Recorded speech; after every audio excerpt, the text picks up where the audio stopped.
Hello everyone. Today I'll be going over the members section and member roles of the dashboard in more detail. I'll start by going over what each member role has access to, starting with the admin role. I'll also be going over the sales rep role and the members role. Admins have access to everything the dashboard has to offer. Admins automatically have permissions for billing, agency forms, and notification triggers. They are also the only role that sees the Members tab in the left menu. In Members, admins can search the member list for a specific member by name or email.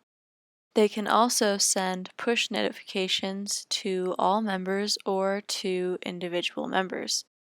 Admins have the option to export the member list as a CSV, import members in bulk via CSV by following the formatting instructions provided, or you can add a single member here. At the top level in the members section, admins can see the name, phone, and email of each member. They can also view the roles of the other users, whether they be admins, sales reps, or members. Admins can change the roles of other users, and I'll show you where to do that in a little bit. They can also assign users to be managed by other users. The main use case being assigning sales reps to members, which I'll also show what that does. Here are the dates for when a user was created and the last time they were active, and then lastly, you can remove a member from your dashboard with this button here. You may notice that you do not see yourself in this list. This is because your own user settings can be found by selecting the member icon in the upper right corner, then selecting My Account from the drop-down. Back into the Members section, clicking into an individual member provides more information and options. Admins can view and edit personal information for their members and can assist in changing passwords. In the Licensing and Contracting section, the agent's contracting information is entered, which can be pre-filled into our products and certain integrations when the user is logged in. Then down here you see this is where admins can change the roles of users. Most of your users will be members. You can also see here users can be given certain permissions without changing the role. This can be handy for dividing tasks between your staff. It's important to note that in addition to the members section, admins have access to all products, leads, e-tickets, and e-apps of the other members. With that brings me into the sales rep role. This is a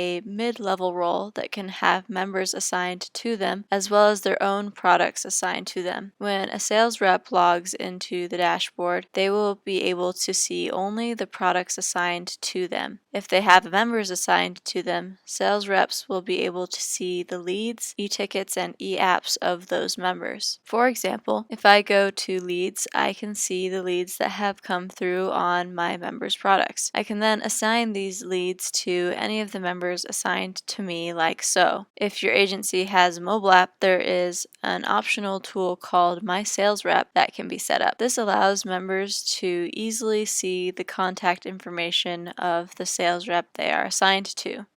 Last but not least is the members role. This is the default role of any new user added to the dashboard, such as those who sign up for your mobile app. Members that log into the dashboard can only view their own account information and their own leads, e-tickets, and e-apps, as well as products that have been assigned to them. Members may not log into the dashboard often, but it's a good resource for them to view logs of their activity as well as complete any e-apps they have started.